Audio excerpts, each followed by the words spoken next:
everybody. Welcome to the Psychology of Games podcast, where we discuss how psychology shapes our behavior, our beliefs, and our purchasing decisions while playing video games. My name is Jamie Madigan, a psychology PhD and a lifelong gamer. I write and podcast about this stuff at psychologyofgames.com, and I'm going to be your host. This is the episode about psychological flow in video games.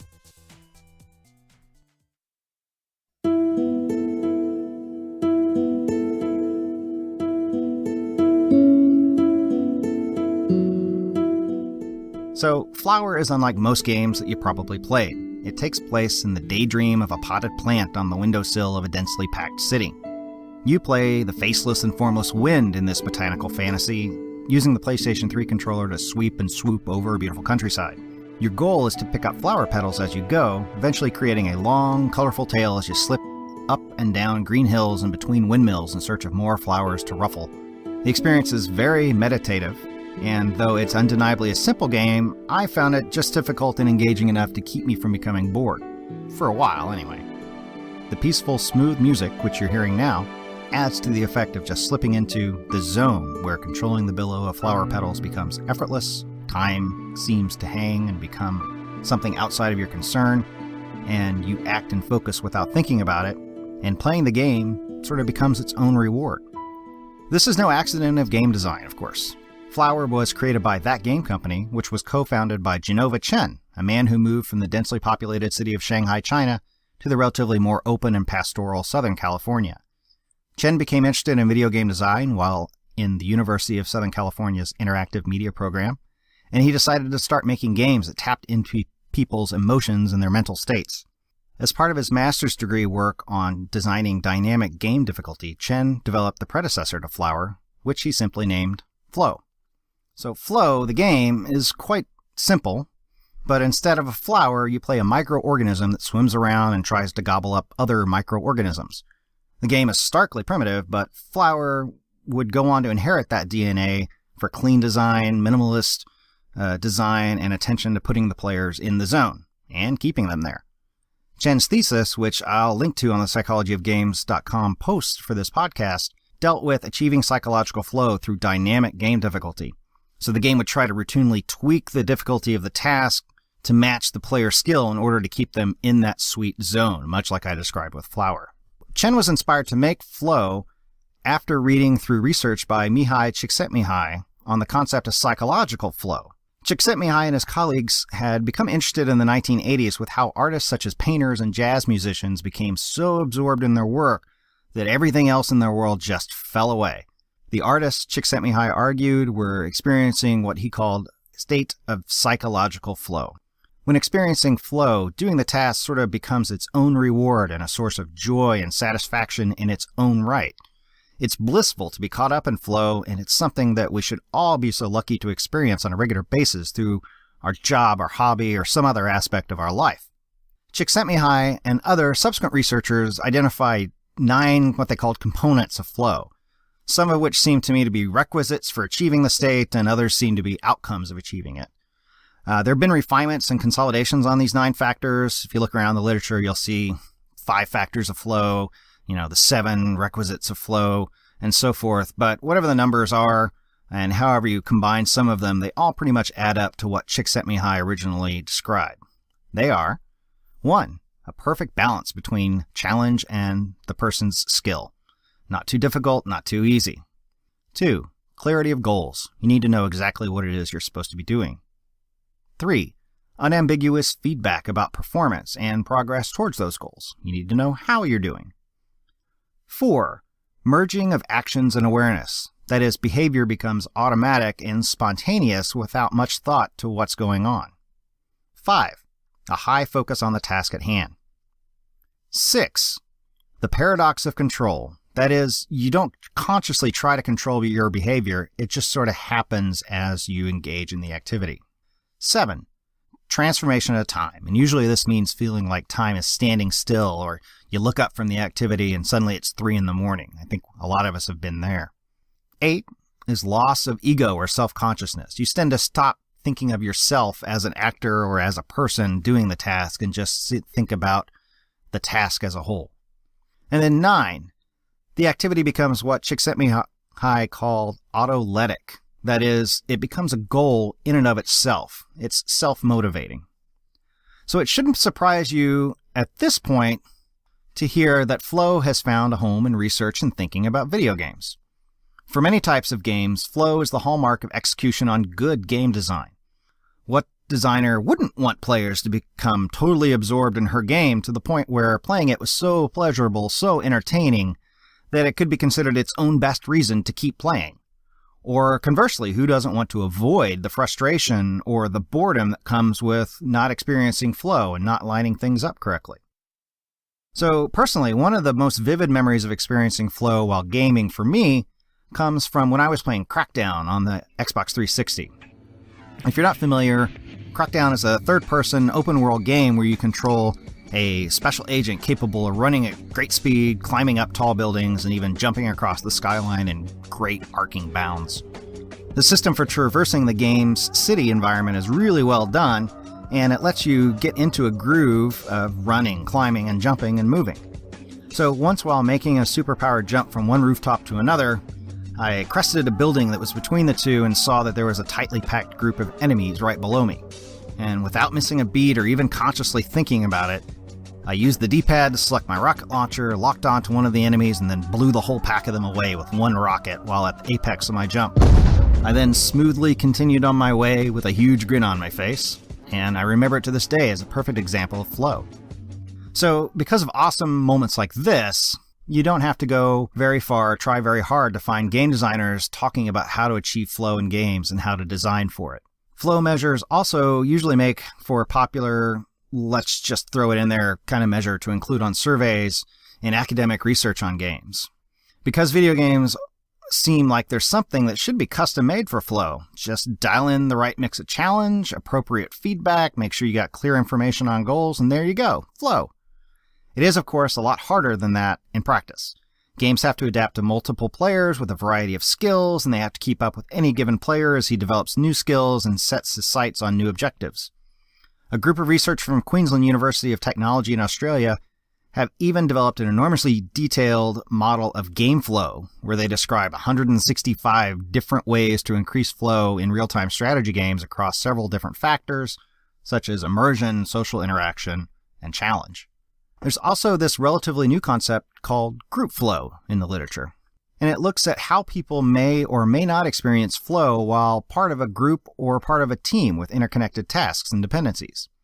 This is a particularly interesting topic in the context of video games, since so many games are played in a social setting where you're on a team. Shooters like Call of Duty or Battlefield, MOBAs like League of Legends and Dota 2, and even strategy games like StarCraft. A lot of times, or in some cases always, require groups of people to cooperate and work together.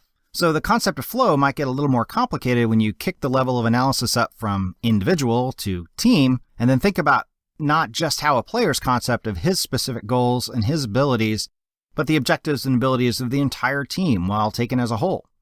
Things like getting the right mix of skills, the right assignments, within group communication, leadership, feedback on what other people are doing in your group relative to what you're doing. All of these things start to matter a lot more, where they weren't so much of a factor when you were just talking about individual flow. So designing for flow in a group setting becomes a lot more complicated. Or maybe it becomes easier. We really don't know enough yet about how people tend to achieve flow in a group or multiplayer settings. But one person who is trying to figure this all out is Dr. Linda Kaye. She's a senior lecturer in the Department of Psychology at Edge Hill University in the UK. Dr. Kaye is my guest on the podcast today. She's recently published a couple of papers looking at the concept of group flow in a video gaming context, and she will share her thoughts on what we know, what we suspect, but we don't know for sure, where this research should go in the future, and why gamers like you should even care.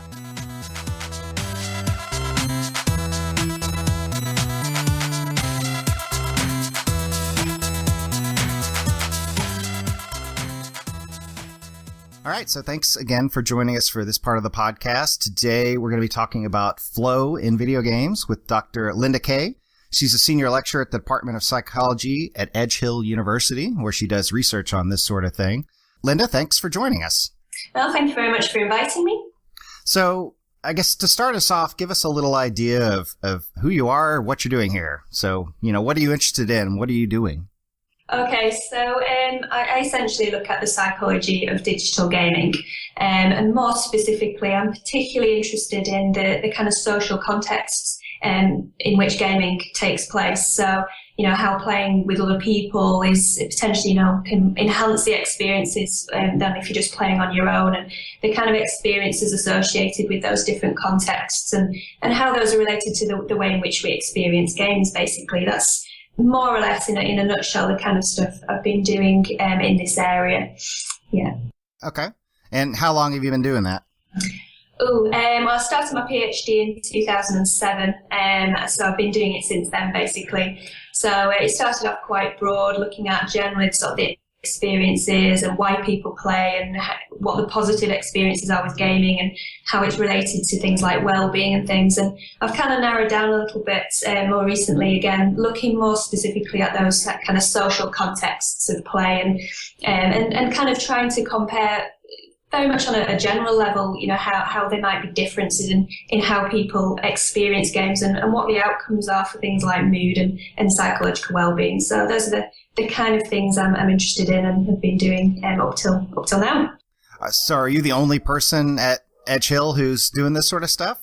I'm primarily the digital game researcher in my department, but I do have collaborations with some more recent work I've been doing, looking at things in relation to things like stereotypes in gaming, and looking sort of more interested in the even wider context of gaming. So how things like a threat to stereotypes, for example, for female gamers, how that can potentially be detrimental to gaming performance. So I've been working with colleagues within the last few months really on things like that, which is kind of looking at the broader context of gaming rather than those kind of direct social contexts when gameplay is actually happening. So lots of different interests, but all kind of around the theme about looking at social context in gaming, basically. Very cool. Yeah. All that sounds really cool. So is there any personal reason why you're interested in video games? I suppose not from a kind of gaming perspective, but it was very much more an academic perspective. I was looking to do a PhD, and there were people who were kind of interested in the area. There was still a lot of room for more research in that area, and it just seemed to be a very wide open field in terms of the kind of stuff that could be looked at, and a lot of kind of weighted evidence towards all the negative stuff. And I kind of wanted an alternative perspective, really. So I guess it was kind of an academic motivation, really, rather than a personal one on that point. Yeah, well, there's lots of good research going on, and lots of people starting to work in that field, and at least, especially in the last several years. Yeah, definitely. Which makes my job a lot easier. So let's talk specifically about flow, or psychological flow. It seems to be one of the topics that is pretty popular to talk about. One of those, topics from psychology that has made its way into the game design world, especially. It's not difficult to go out there and find game designers talking about how to design for psychological flow, or how they play test it and had flow as something they aimed for. Yeah. So help us out a little bit and just kind of tell me what is flow, especially in the context of video games. Okay, so the easiest way to describe flow is when you're kind of in the zone and you're sort of completely absorbed by an activity. So you just get sucked in to whatever activity you're doing. So it's characterized when you're kind of completely sort of concentrating on an activity. So you're completely, involved in a game, for example, and sort of everything kind of merges into one, and you kind of lose that sense of self-consciousness. And typically people report they lose track of time. So, speak to any, gamer, they'll probably report at least one instance where they completely lost track of time. Time seemed to go really fast, typically. It's those kind of experiences that are the best way to kind of define what flow is. And it's being looked at in loads of different contexts in sport and everything. But as you say, it's becoming very a bit of a buzzword really for game designers, definitely. Yeah, so I think a lot of us have experienced that, like, oh my gosh, how is it 2 a.m.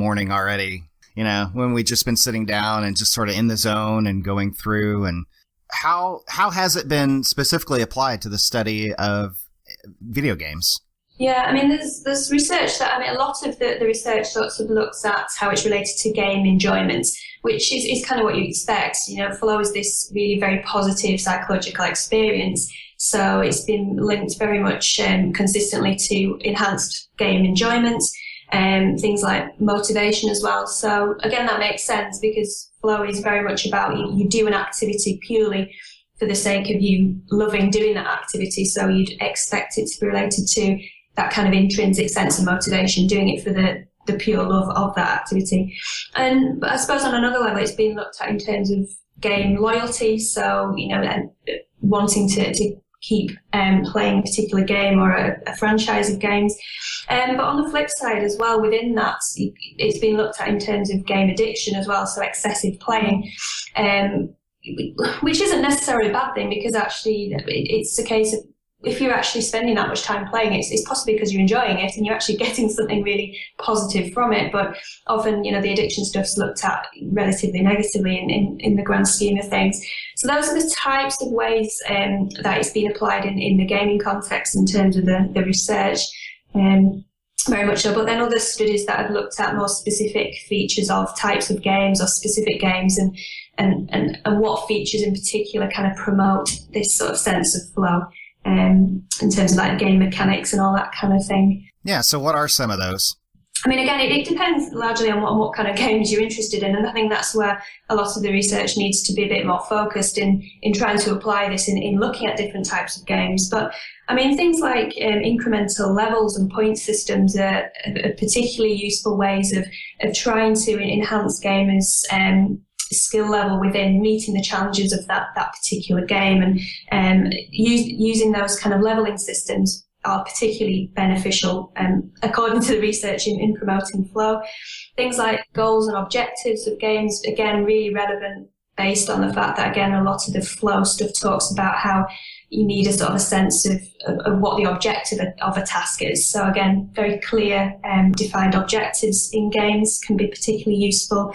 And then other research has sort of focused on mobile games and has looked at things like how much a person's sense of power of control in a game is kind of important in that. So that kind of mastery of the experience.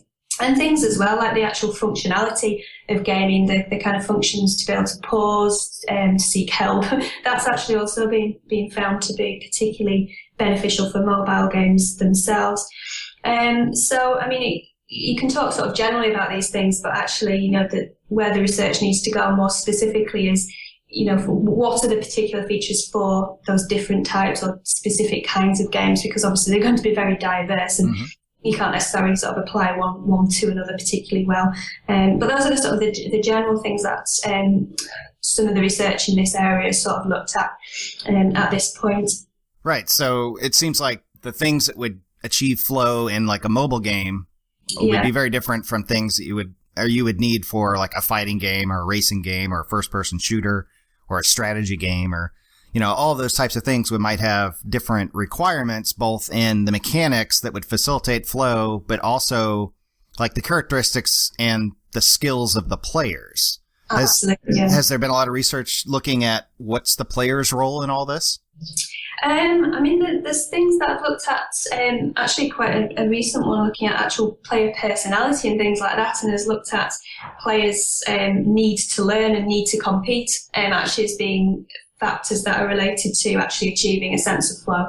But in terms of sort of players' skill and competency and things, again, in line with all the flow stuff, that meeting the challenge of an activity with an equally high competency level is really important. But there's not actually, in the grand scheme of flow in gaming research, there's not actually been that much that's actually tried to manipulate and actually test that really empirically. So, I mean, from a flow perspective, that must be important. That those are the key criteria for flow being able to be achieved, having that balance of skill and challenge.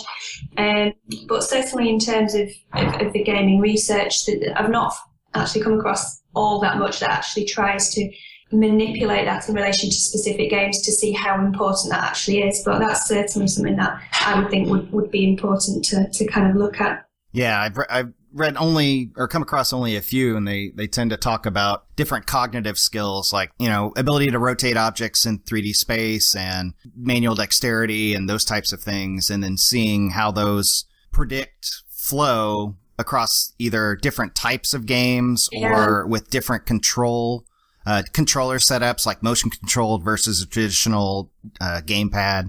In a few years' time, maybe there will be a bigger body of research on that stuff. We can certainly hope. Yeah, I would hope so, because I think that would be a really interesting area to pursue further, because it would give us insight into, again, from a development perspective, how are games being matched to players and things like that, which, is obviously important. Yeah, exactly.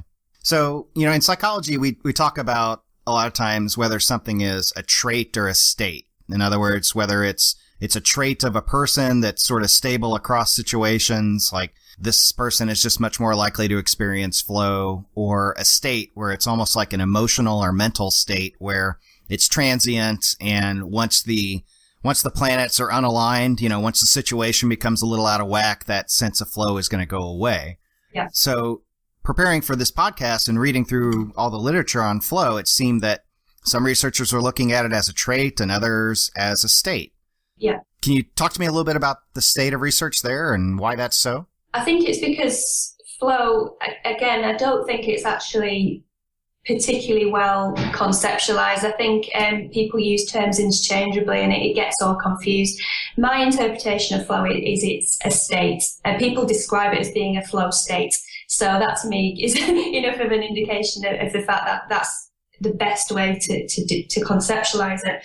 Because from my perspective, I think because it can vary as a result of so many different things, one of those, of course, being this, as I mentioned before, this kind of balance between skill challenge. Once that shifts, then you might be completely out of this flow state. So from my perspective, I can't conceptualize it as being a trait in the same way as, say, personality or whatever. So I think maybe part of the disparity with the way people see it might be to do as a result of the context they're referring it to, possibly, because there are some certain contexts, certain conditions where you might see a more enduring trait rather than state. But I would always, certainly from a gaming perspective, always want to view it as being a state rather than anything else. Certainly because of the diversity and the variability that.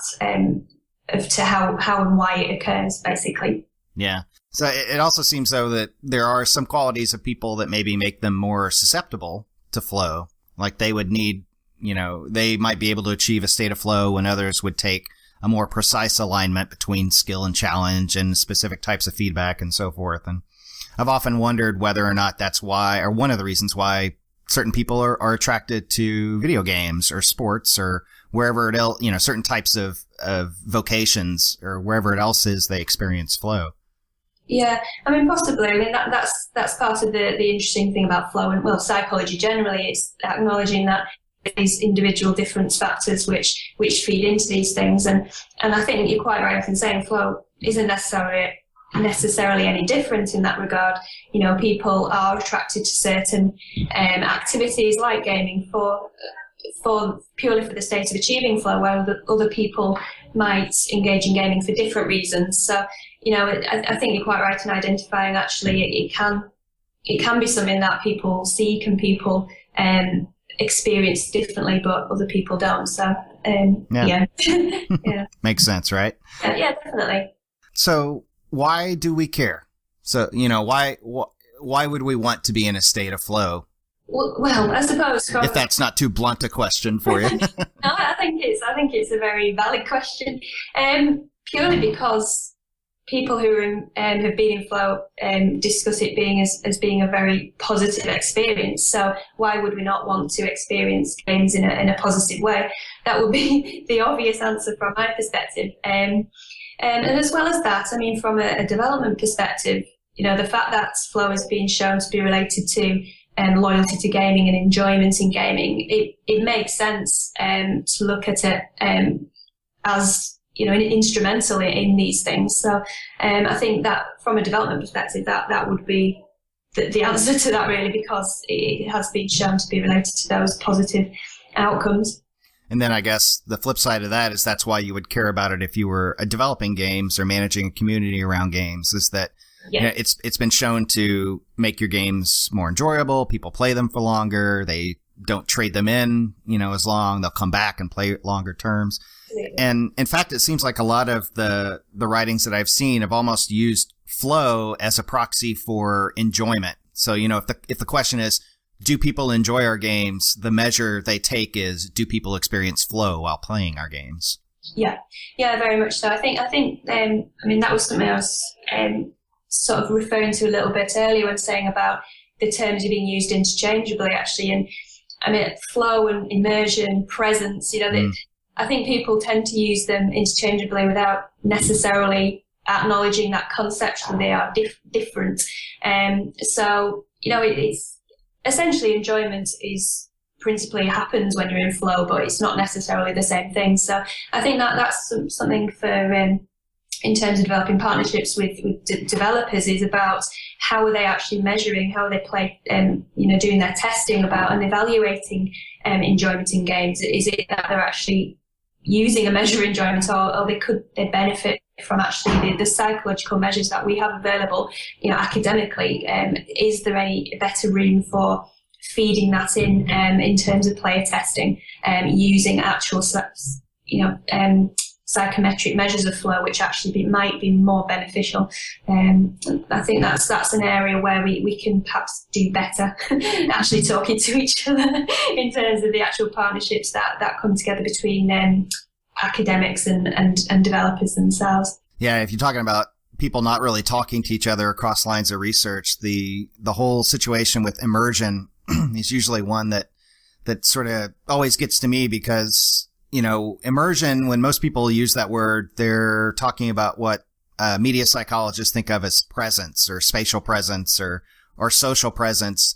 And especially with all this talk of virtual reality and the Oculus Rift and whatever it is the other companies are developing, they talk about immersion. And especially in the context of flow literature, it seems like immersion is more about like, I am paying complete attention to this thing, or I feel literally physically surrounded by it.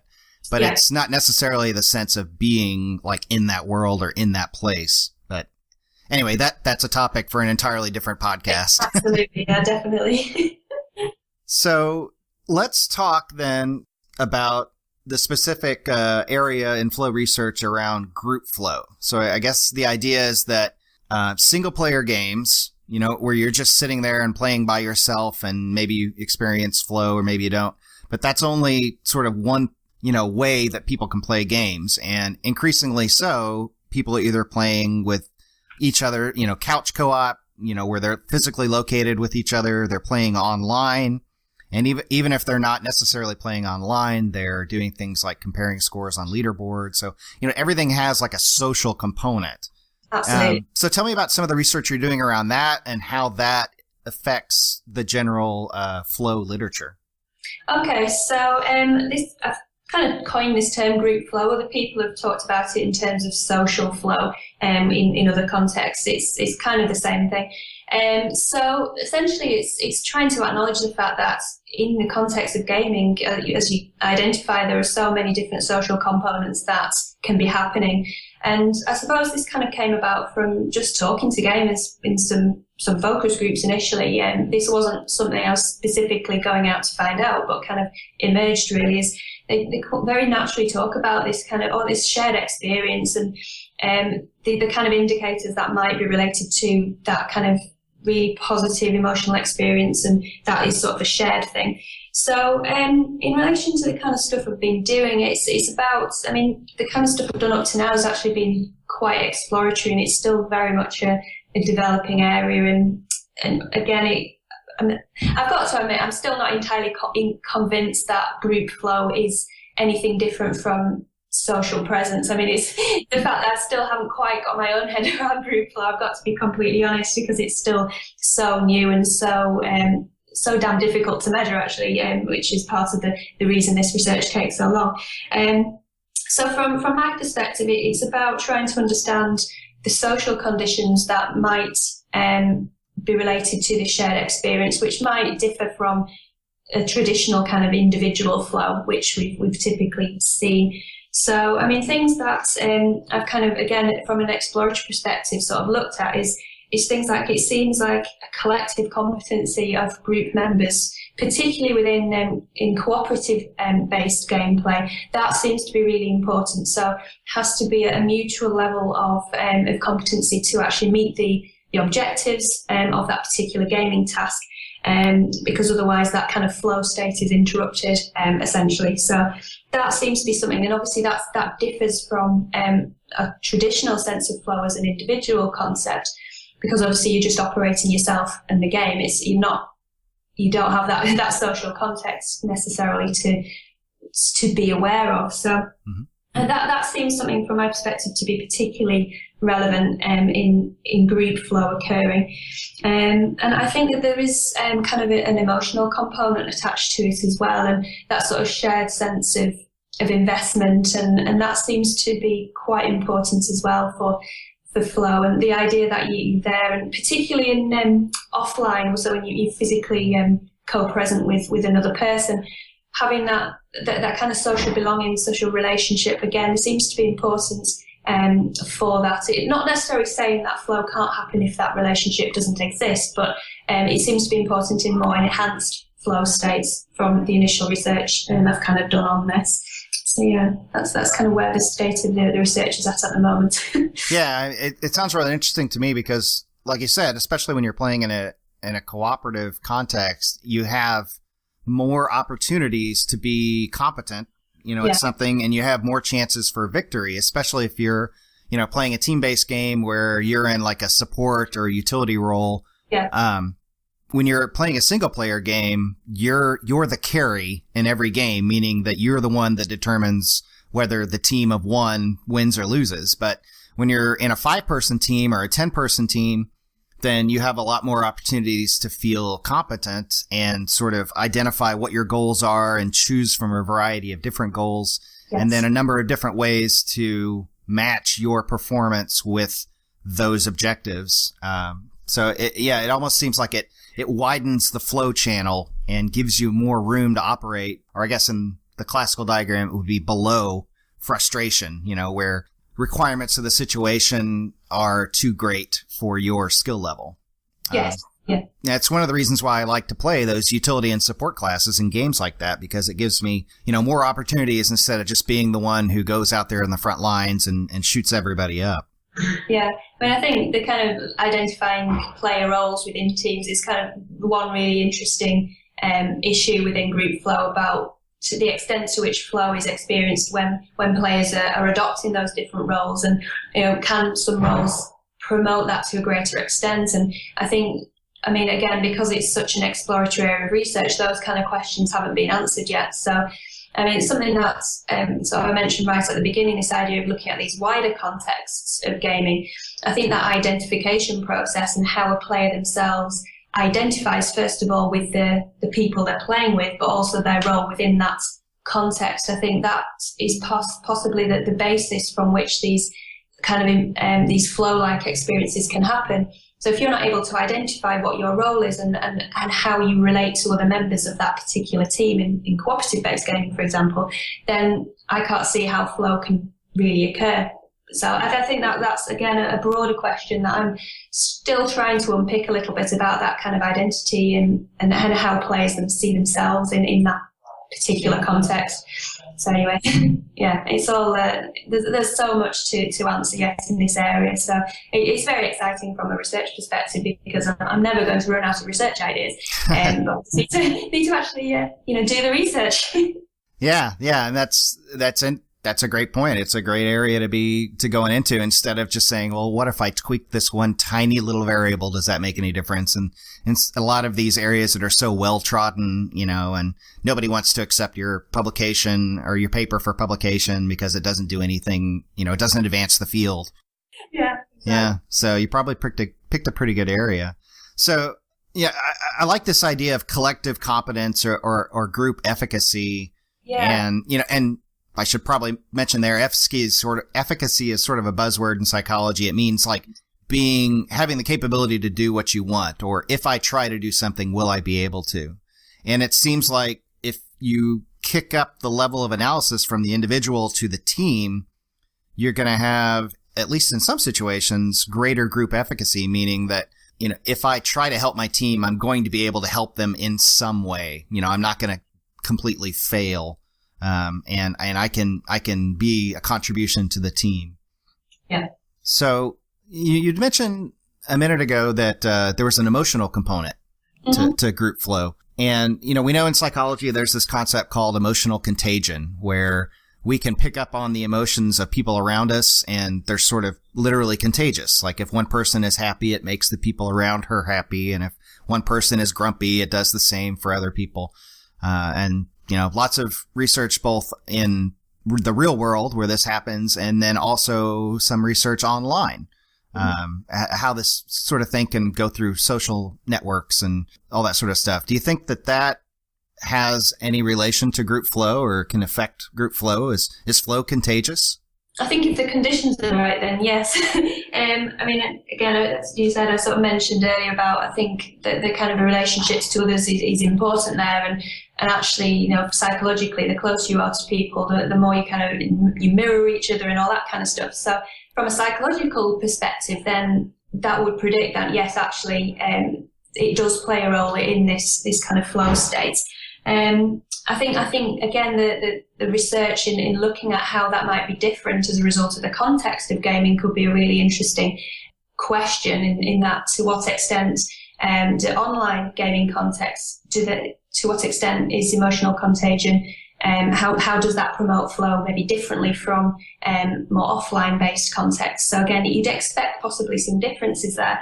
But I think it plays a role in the same way as it possibly would do in other contexts. But again, it's not something that's necessarily being looked at specifically in relation to digital gaming and the context in which gaming occurs. So that certainly would be a very interesting thing to do more research on, definitely. There you go. If there's any graduate students listening, there's your dissertation idea right there. Yeah, absolutely. How you'd actually go about doing it in sort of in a psychologically valid way would be a challenge, I think, but certainly there'll be small manipulations, small ways of testing, sort of the ins and outs of it, I think could definitely be doable. So yeah. Just think of your ethics there with research. Exactly. You recently published, I guess last year, an article on this with a co-author, Bryce. Yes. What was the first name? Jo Bryce. Jo Bryce. She was my PhD supervisor. So can you kind of walk me through that? If I remember correctly, you sort of looked at different contexts of cooperative versus competitive and yes. social versus solo and online versus couch play. Yeah. Walk me through that study. Yeah, so the ins and outs of it were really just to do, again, a very exploratory overview, a very general exploration about whether people report their flow differently when they were playing solo compared to socially. So we looked very generally at asking gamers to report the extent to which they experienced flow in a recent solo gaming experience, and then similarly with a recent social one. So within the social one, we asked them to identify whether they were playing online or whether they were offline. So we could just do some kind of comparison, really, sort of a statistical comparison on using the measures we'd taken on flow about whether there were any differences. And actually, we didn't find any differences at all in those self-reports about flow between solo or social, or between the kind of different online and offline contexts. So that was kind of interesting in itself, that we didn't sort of see flow being reported as being experienced any different. So, I mean, that, you could interpret that as being evidence that group flow does exist, the fact that this experience is equivalent regardless of the actual context of play. So, yeah, again, that was one very, very general way of looking at this. Obviously, it was we didn't look at specific types of games or narrow the data down any more than looking at general gaming experiences, which, is potentially a bit of a limitation. But from a very exploratory point of view, it was sort of interesting in shaping our ideas about that, definitely. Yeah. Yeah, I always used to joke with some of my graduate school friends that we should start the Journal of Null Results, which was, in order to be published there, your study had to find nothing. Yeah, I mean, we were lucky actually. We got it published, but yeah, you did. Yeah, and sometimes those types of results can be really interesting, and they can point directly at ways that future research should tackle this question, or changes to make, or boundaries to push. Yeah, absolutely. So, what do you think where do you think this research should go in the future? What questions need to be answered?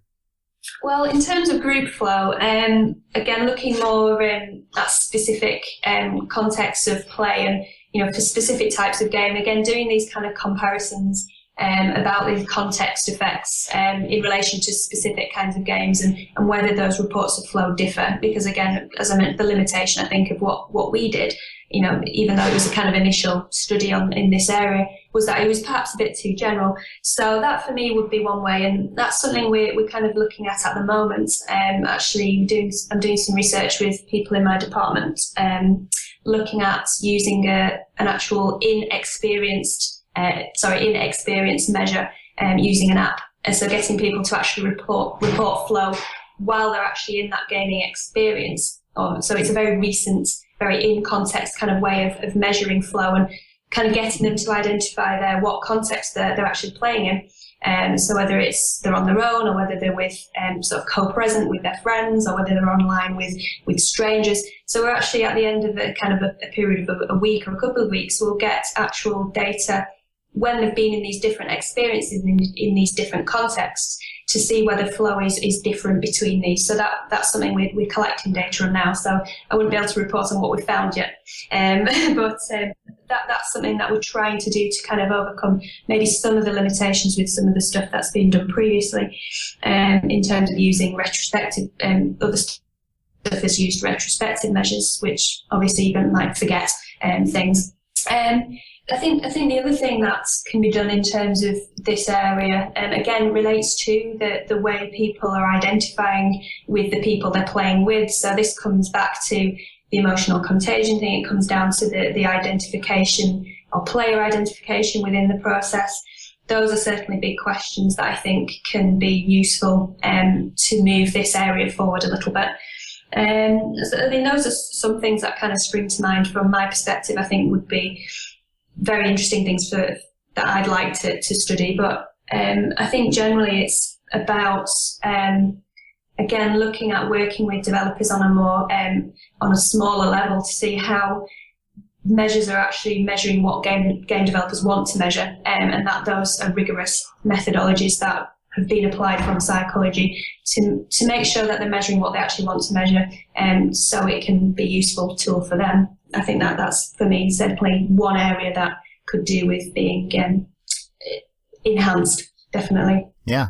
Yeah, it seems like, my background is in industrial organizational psychology, which is the study of human behavior in the workplace. And group flow seems like it would be particularly applicable there. And there's some room for cross collaboration because, more and more people are not only playing socially, but they're working socially. They're working on teams and groups and sort of looking at how that that sense of group efficacy and group competence affects not only how well they do their job, but how much they enjoy it. And then all of the sort of outcomes of that around, do they stay on the job? Are they satisfied? Would they recommend it? Other people apply for this company, that sort of stuff. So yeah, it all sounds good to me.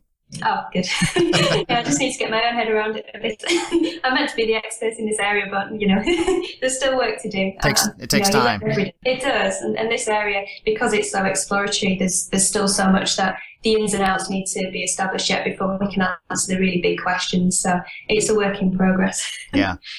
Thanks for that discussion. That's all really interesting, and I'll certainly be keeping an eye out. So as we wrap up here, I got just a couple little questions for you. One is, have you been playing anything lately? Do you get much time to play games?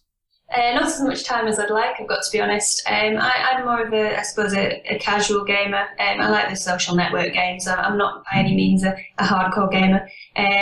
Candy Crush, all that, the like of those kind of things, and Battle Run, mobile games are kind of my thing. Mainly because it's something I can do just on and off. It's not something I need to invest a lot of timing. So that's me, really, me and gaming. Yeah, you and my daughter, she's got her iPad, and she's pretty much any free time she gets, she's playing those kind of games. Yeah. And I've been known to dabble as well myself. Oh, that's good. Yeah. On mobile games.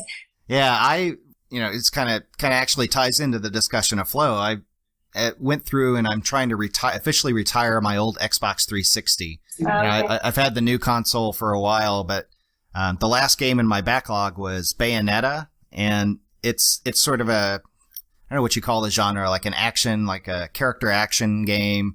It's very heavy on combat, and it's got a very deep, intricate like combo and combat system where if you press these 3 different buttons in the correct sequence, you'll do this awesome combo, and then if you pull the right trigger at just the right second, then you'll dodge out of the way and slow down time so you can do all kinds of cool stuff. And it's very much a game that facilitates flow, because when you start off, you're kind of overwhelmed. Yeah. At least like in terms of like the ability, space of all the different things you can do. But, in the last couple of hours with the game, I was really was when they were throwing just waves of enemies at you. I very much got into that zone, where I would BBY, pull right trigger, BYA, XXX, just in all sense of being somebody sitting there pressing buttons on a controller fell away, and it felt very automatic, and it was very enjoyable for its own sake. And, it very much did elicit flow. So yeah, it's real. Yeah, that's evidence in itself. So if people wanted to find out more about you and the research you were doing, where would they go on the internet to do that? Well, if they want sort of insights into the past research I've done, my university webpage has a list of my publications. But the best way I find to kind of share what I'm doing, and sometimes things that have been accepted for publication which haven't yet been published, is researchgate.net. That's a really good, it's an academic website, but you can access some of the kind of the summaries of research from there without being registered on the site. So that's a really nice resource. I find it's very useful to share things, with people on there. So I tend to put presentation slides of conferences on there as well. So you kind of get the kind of summaries really of what I've been doing if you don't want to sort of go and read the whole, academic jargon and all that kind of stuff. So that's usually the researchgate.net would be my advice there. But I'm also on Twitter, and again, when I get chance or when I remember, I do try and keep people updated on what I'm doing and all that kind of stuff on there. So that's quite useful as well. So yeah.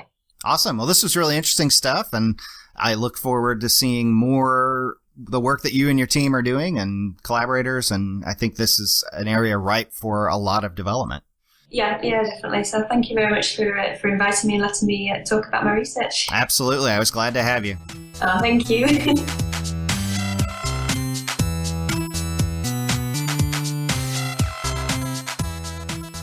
So once again, you've reached the end of the podcast, and I hope you enjoyed it. Please, while you're thinking about it, go subscribe to it on your service of choice. If you need the iTunes link or the RSS feed, you can go to psychologyofgames.com/podcast. You can also find out information there on how to follow me on Twitter, Facebook, etc.